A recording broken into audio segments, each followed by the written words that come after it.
Assalamu alaikum. Welcome back to my YouTube channel. I am Zainab. So a yau za mu yi duba kan shin wai menene importation da kuma bayan ka siya kaya hanyar da za a bi a ɗauko maka kayanka a kawo maka su har inda kake.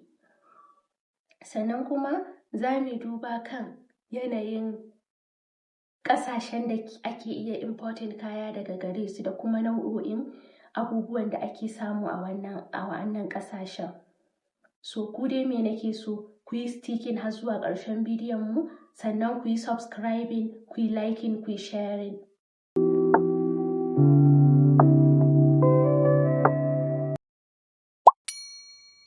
Now let's start from the basics. So in short, importation simply means buying goods from another country and bringing them into your own country, either to sell for personal use or for business.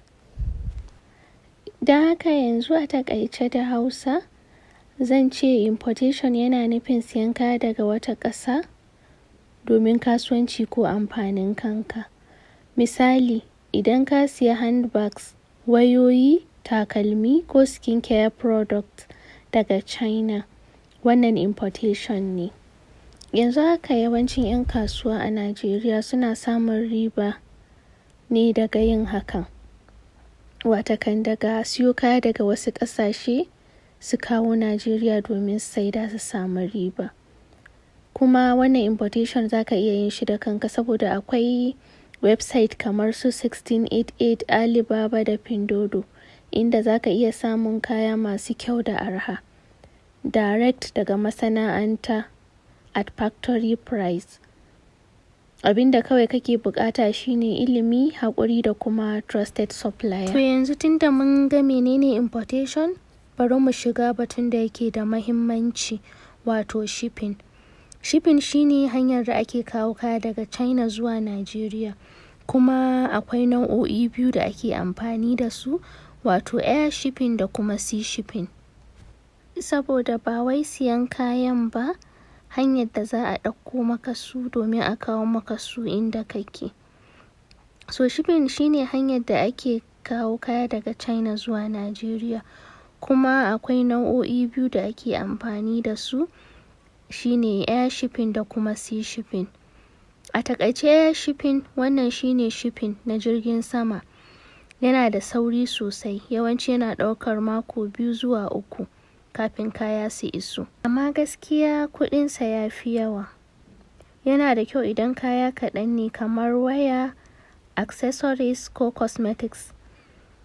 Abinda nake cewa shine idan kana son speed, kana son saurin kaya, ma'ana kana iya biyan kuɗi mai yawa amma kana samun riba da wuri. Shi kuma sea shipping shine wanda ake ɗauko kaya ta ruwa. Yana da arha sosai amma yana ɗaukar lokaci. Yawanci yana ɗaukar wata 3 har wata 4 kafin kaya su iso. Shawarar da zan bada ya fi dacewa idan kana siyan kaya masu nauyi ko kaya da yawa kamar kitchen items, home decors ko akwatuna haka, furnitures da dai sauran abin da ka tabbatar da yana da nauyi. Sai dai fa sai ka kasance mai haƙuri domin tafiyar ruwa tana da nisa. Yanzu bari mu yi la'akari kan jerin ƙasashe da kuma abubuwan da ake iya siya daga wa'annan ƙasashen da kuma abubuwan da suka fi karkata kai, aka fi sanin sa a kai. So da farko muna da Turkey. Turkey kowa ya san ƙasa ce wadda yawanci sun fi karkata kan haka furnitures da kayan decoration na gida. Ma matsalar shine Turkey gaskiya ba su da wani specific application wanda suke baza kaya domin ka shiga ka iya siye da kanka. Dole sai kana da agent, ma'ana wanda zai iya siyan maka kaya, ya yi masu payment, sannan ya aiko maka da su zuwa inda kake. Ƙasa ta biyu kuma ita ce Dubai. Dubai kowa ya san ƙasa ce wadda suke harkar irin abayas, turaruka, su ma home decors ɗin akwai, takalma, handbags da dai sauran abubuwa. So ita ma still ƙasa ce wadda dole sai dai agent zai iya siyan maka kaya, ba su da wani specific application inda za ka iya cewa ka siya kaya da kanka, an kai maka shipping company an maka shipping kaya da kanka. Dole sai ka bi ta hanyar wani wanda zai siya ya maka payment sannan ya aiko maka da su. Ƙasa ta uku ita ce Egypt. So kowa yanzu ya san yawanci Egypt ana siyo abayas haka, su ma suna da home decor amma gaskiya ba a fi sanin su kan home decor ba, sai recently ba wai shekaru da daɗewa ba aka san su suka yi suna akan harkar abaya. So ita ma kuma baka iya siyan kaya, dole sai ka ji ko kuma kana da wani agent wanda zai iya siyan maka ya maka payment sannan ya maka shipping kaya har su zo gare ka. Ta huɗu ita ce Bangladesh. Ita ma nan kusa gaskiya yawanci ta yi suna wurin siyan kaya saboda suna da kayan yara masu kyau. So sun shahara akan kayan yara haka, jeans, shirts da dai sauran abin da ba a rasa ba. So ita ma kuma haka ba su da wani specific application inda za ka ce ka siya kaya, ka biya an maka shipping kaya da kanka, dole sai ka bi ta hanyar agent. So yanzu bari mu yi magana kan ƙasa ta ƙarshe kuma ita ce mother of all, watakan China. China suna da applications masu tarin yawa, sannan za ka iya siyan kaya da kanka kai payment.